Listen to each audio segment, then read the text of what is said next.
Hello and welcome to Unacademy. I'm sure many of you must have a keen interest in geopolitics and international relations. So, whenever you read articles regarding foreign policy developments, or when you watch videos by experts on these trending topics, you must come across a number of terms, concepts, and technical jargon associated with international relations and foreign policy making. You may not thoroughly understand these concepts at the beginning. So, in this video, I plan to cover some of these essential concepts, which are the building block of international relations. This video will specifically help UPSC aspirants who are planning to prepare for 2027 attempt and beyond.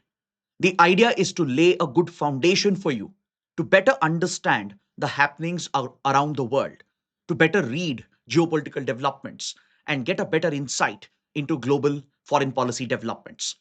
So, in this session, I'll be covering 10 key basic concepts, including balance of power, geopolitical leverage, sphere of influence, strategic buffer, security dilemma, rules based order, the great game theory, deterrence theory, zero sum game, and strategic restraint.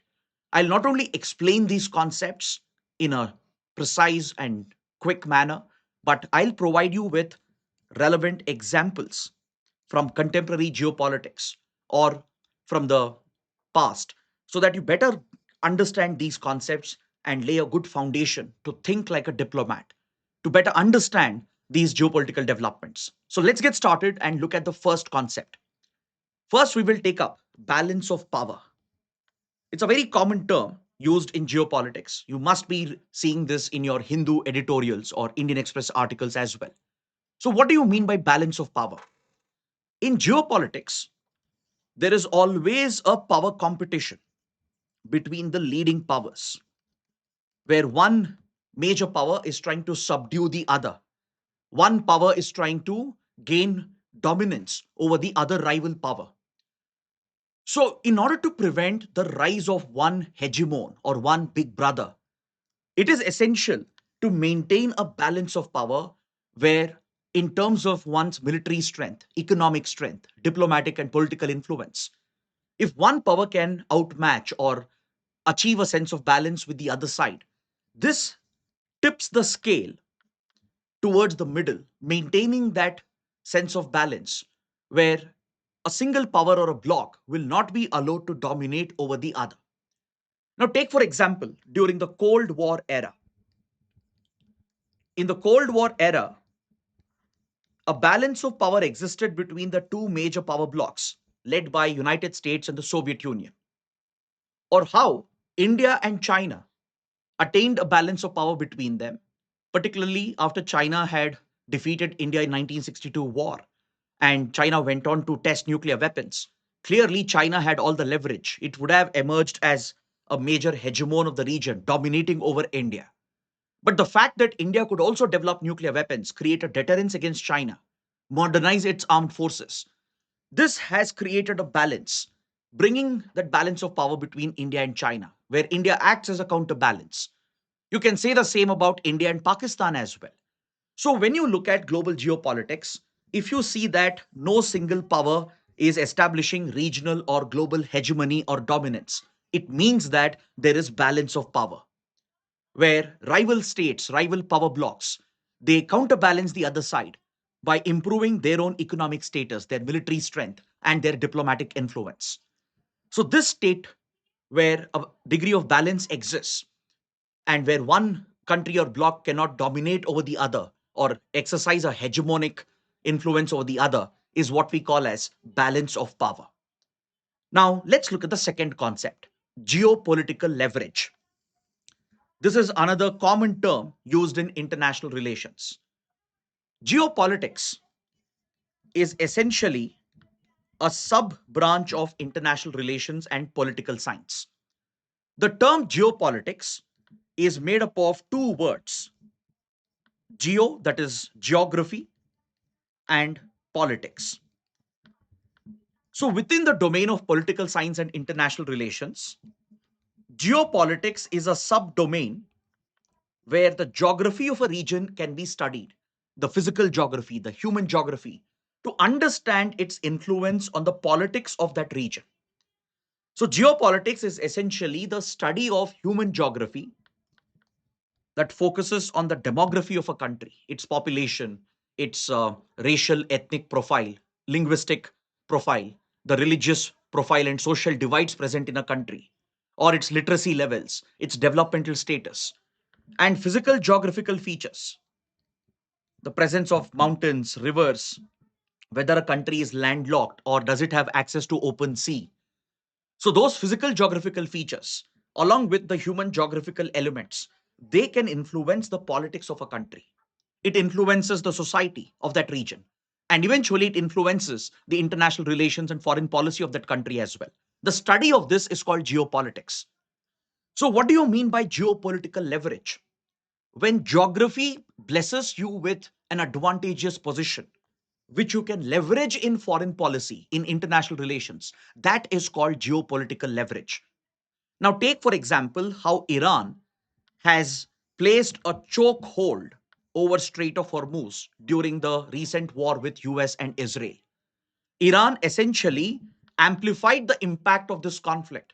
It spread the economic pain across the region and hurt the global economy by blockading the strategic Strait of Hormuz. Now, this was possible because Iran was located at the opening of Strait of Hormuz. Its geographical location gave it a unique, advantageous position that it could utilize to its advantage and thus gain geostrategic benefits. This is what we mean by geopolitical leverage. Similarly, a country like Singapore, which is such a small city state, it has global prominence because of its access and control over Malacca Strait, which is another key geographical choke point, a maritime strategic choke point. So, across the world, you can see such geographical elements from human geography and physical geography providing diplomatic or foreign policy advantages to a country. When they leverage this in foreign policy, use it to protect their national interests, we call this geopolitical leverage.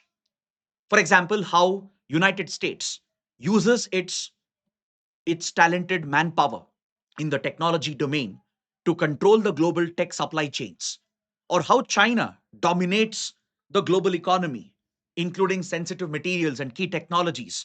That again is an exercise of geopolitical leverage. If you want a well structured program where you can interact with your teachers, where you get some hand holding, where you're held accountable, then we are launching the next batch of platinum classes starting from 22nd June. Unacademy Platinum is a premium online classroom experience. It is completely different from a regular online classroom environment. Because in Platinum, we have a mandatory two-way camera on policy, where even the students have to keep their cameras on so that the teachers, the educators can take a look at what you're doing, hold you accountable in the class. If you miss a few classes, we send reminders and then you'll be penalized for it to ensure that you maintain your discipline throughout your preparation. So it'll give you access to all the live and recorded lectures, along with the study material, along with hand holding by the teachers themselves. You will get one on one mentorship, not by subject matter experts or some mentors, but directly by your educators. It'll also give you access to the prelims and mains test series and regular weekly practice tests. So, this is one comprehensive, structured program to make UPSC preparation a easy journey for you. So, if you're interested, this is the right time to begin. You still have 11 plus months to go for the next attempt. And even those who are preparing for 2028, this program will help you lay the strongest foundation possible. The classes are beginning 22nd June with Indian polity, started by Sarmad Mehraj sir. So those interested, please check out the link for enrolling into Unacademy Platinum in the description box below. Now let's move on with our concepts and look at concept number 3, sphere of influence. This is another important concept regularly used in with regard to discussions in international relations. What do you mean by sphere of influence?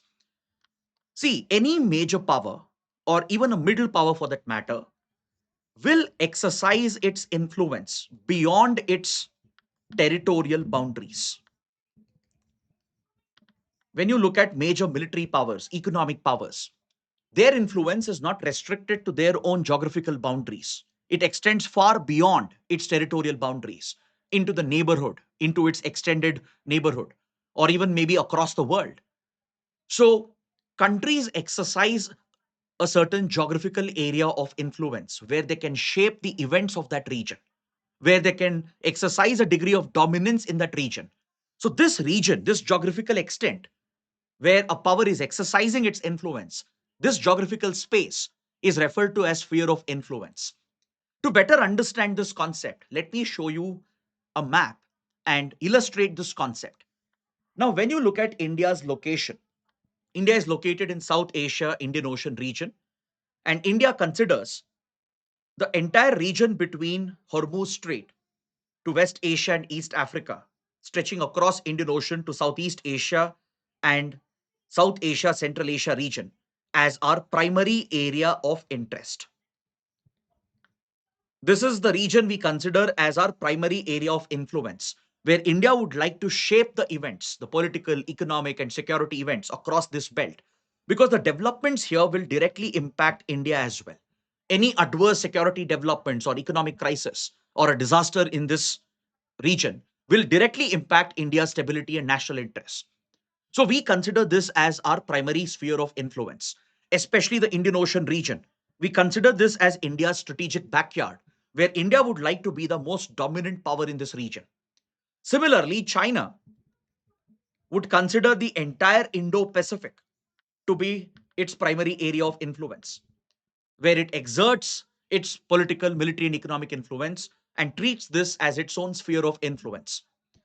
Similarly, Russia would consider the Arctic region, the European region, then part of Eurasia, Central Asia region to be its primary sphere of influence.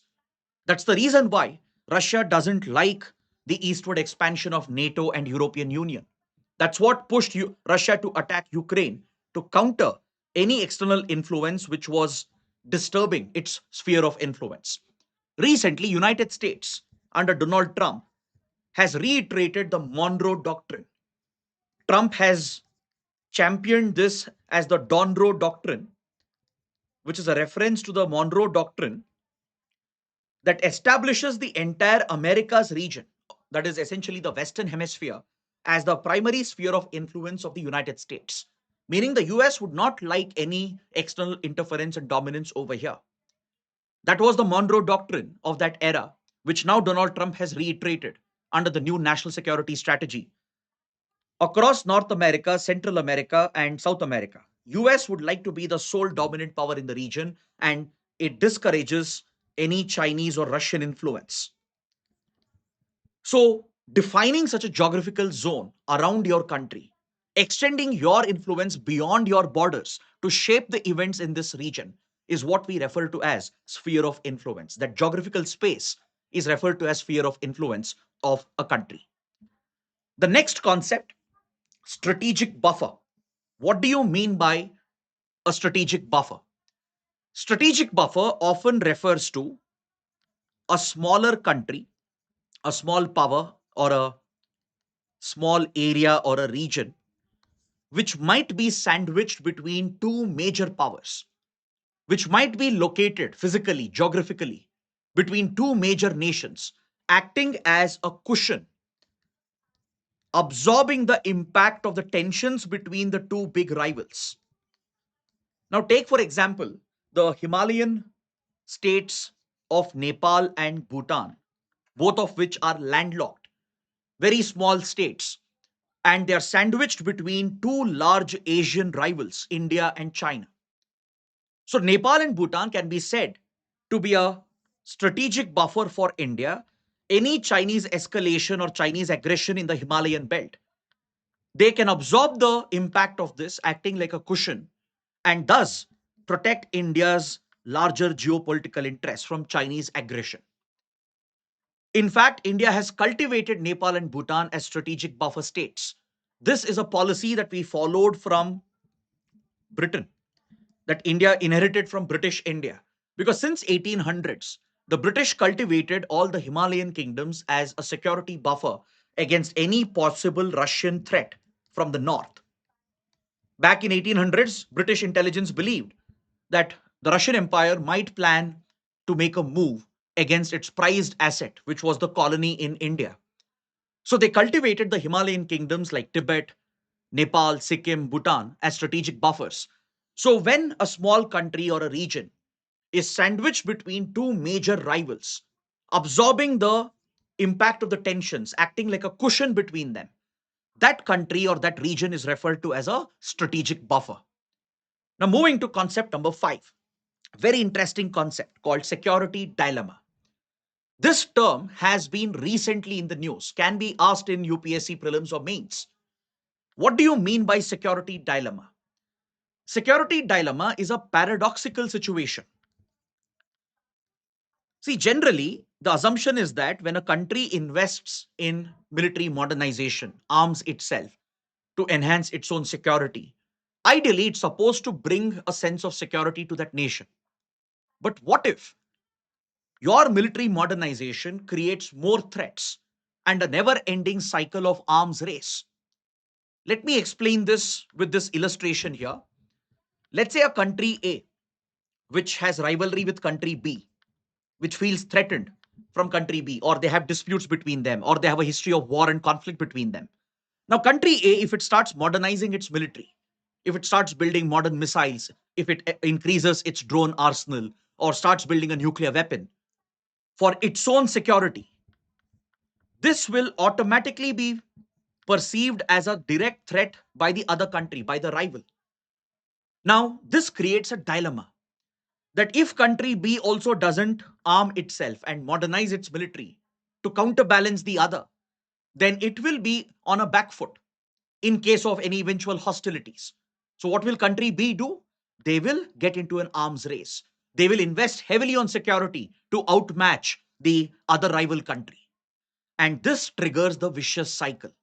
Now, country A looks at country B's military modernization, feels insecure about it, and they will further step up their arms race.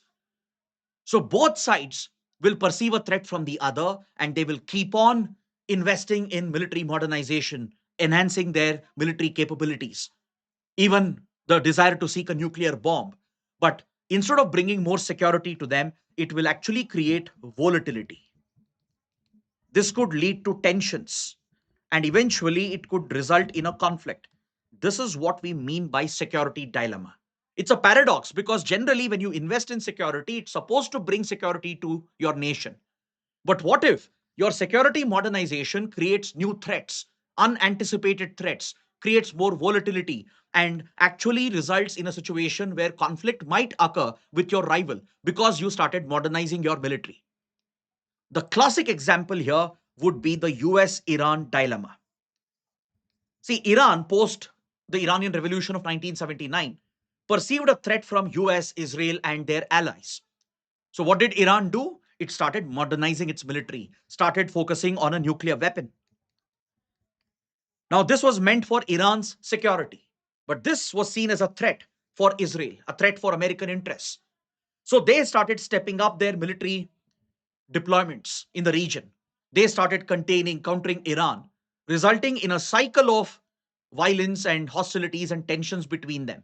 So that's a classic case of security dilemma, where one country's military modernization will basically trigger a cycle of escalation, a never ending cycle of volatility that will actually make those countries more insecure, more vulnerable to security threats. So Iran has become more vulnerable to regular interference from American and Israeli intelligence and armed forces. Even Israel and US and their allies, they have become more vulnerable to attacks from Iran and its proxies. So that is a classic case of security dilemma.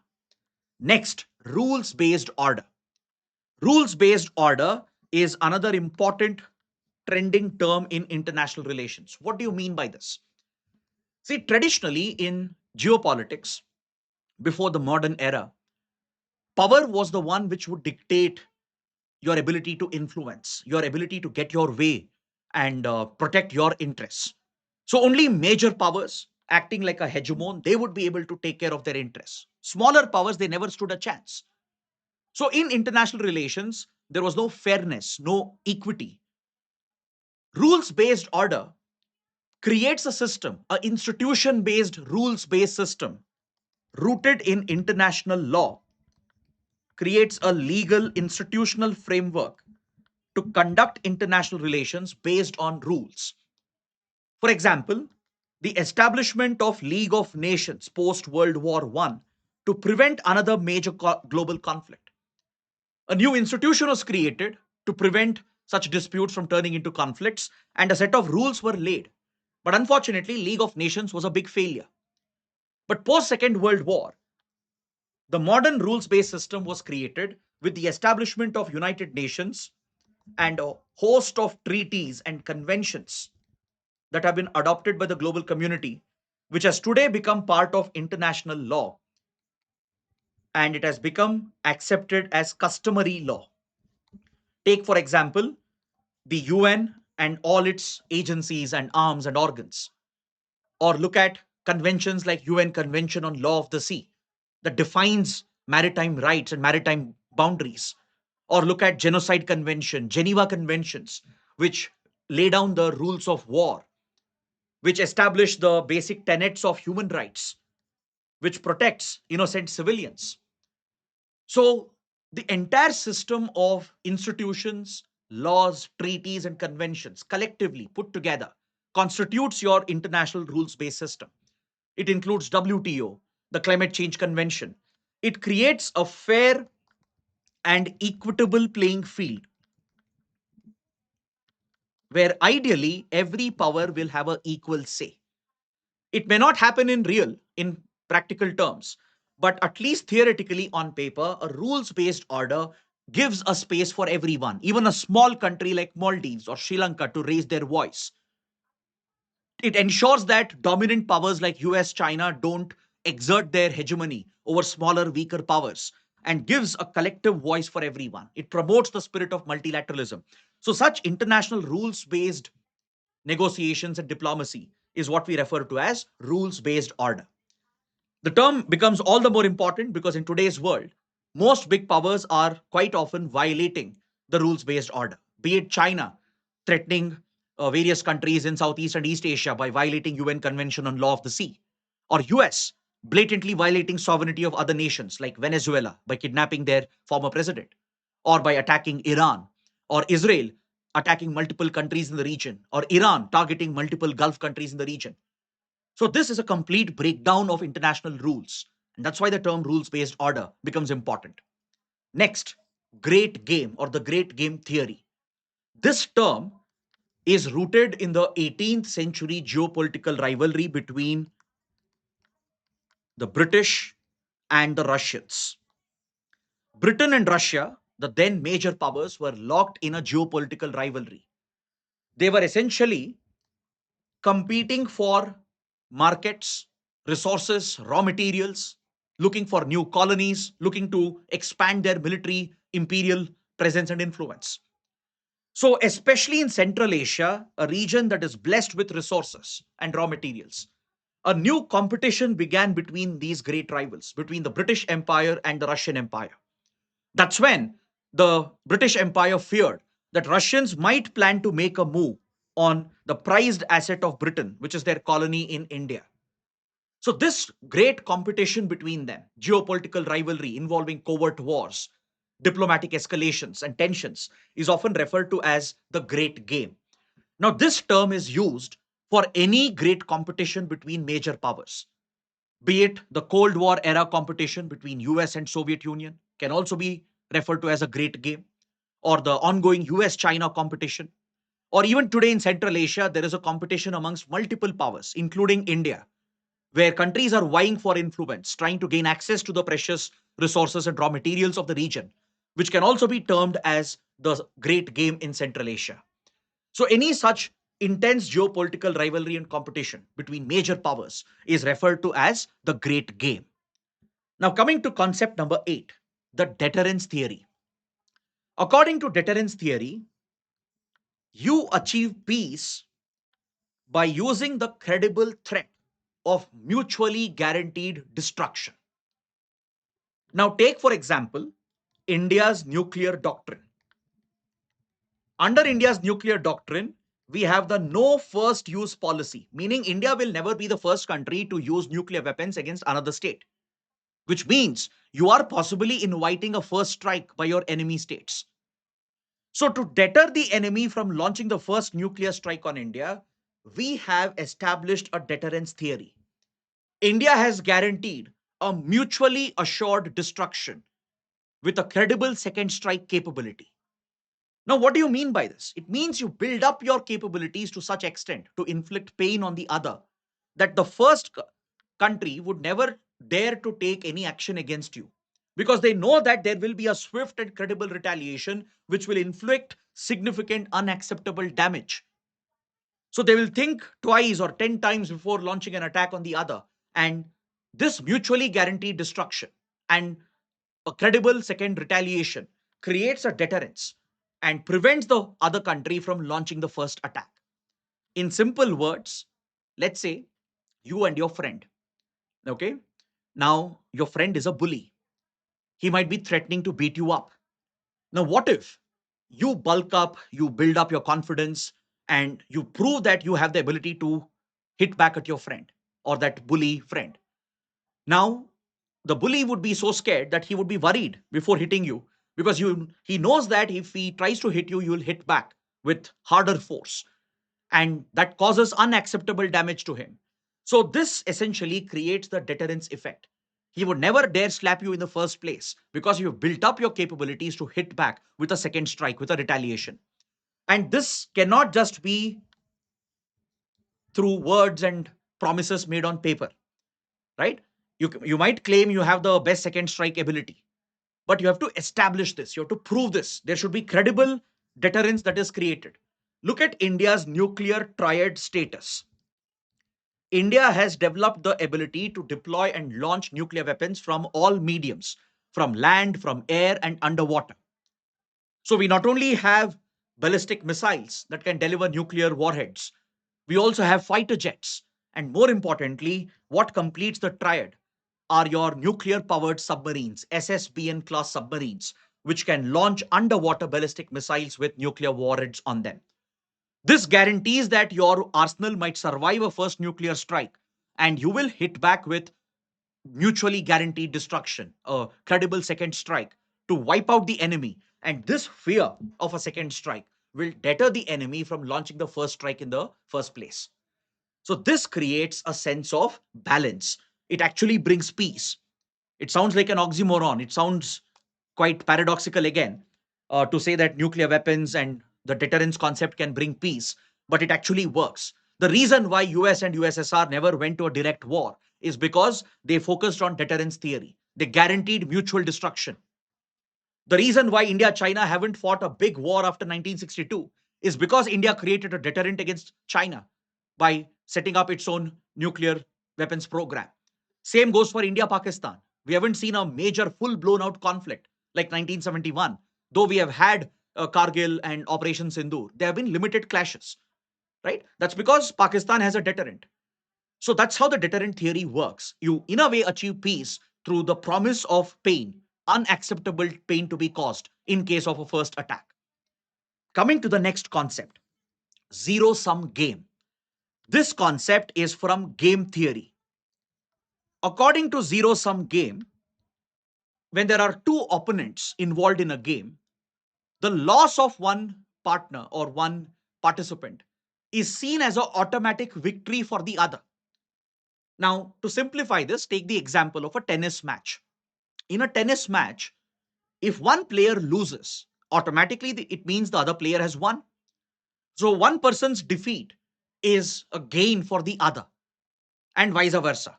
So when this mindset or when this game theory drives your decision making, that is known as zero sum game. The gain of one country results in a loss to the other. The loss of one country results in a gain to the other. So this equation in foreign relations is referred to as a zero sum game. Now, this often leads to lack of cooperation, tensions. When you treat a relationship as a zero sum game, that you lose, I win, if that is the mindset in diplomacy, it will essentially affect your cooperation and it will make friendly relations very difficult.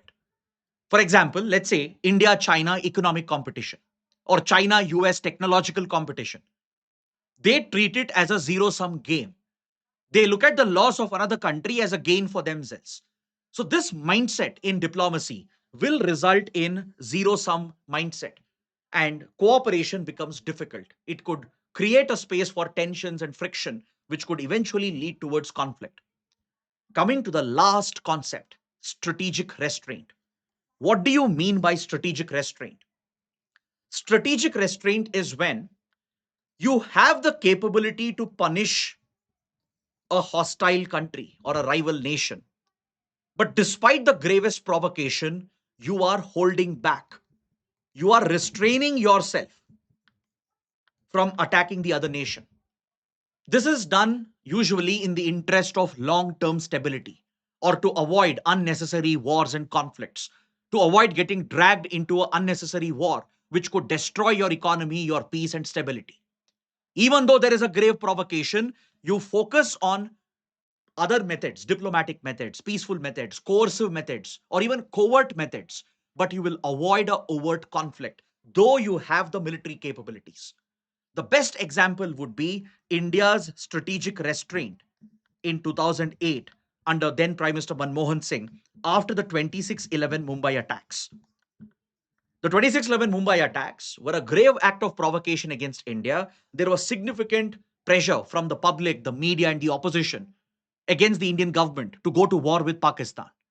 But still, the Indian government held back, not because we didn't have capabilities. We had the capabilities, but it was seen as the most prudent thing to do during a time of global recession. The last thing India wanted was dragging the country into a conflict which could not bring the desired results, which could destroy the peace and stability, drag and drain our economy, derail our path of economic growth and development. So the Indian government decided to hold back, use other methods to punish Pakistan, diplomatic methods, coercive diplomacy, covert operations. But we did not resort to an overt attack against Pakistan. So this act of not attacking the hostile state, despite the gravest provocation, though you have the capability to hit back, a very well thought out, conscious decision in the interest of long term stability, in the interest of maintaining peace and stability. That is called strategic restraint.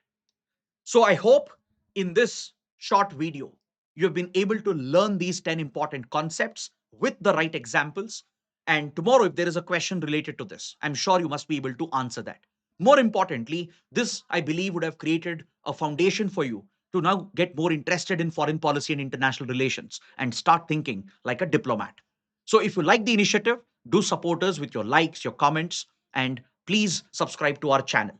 And if you want us to continue these initiatives on static topics, helping you cover basic concepts in an interesting manner, please let me know in the comments as to which topic you would like to me to cover in the next session.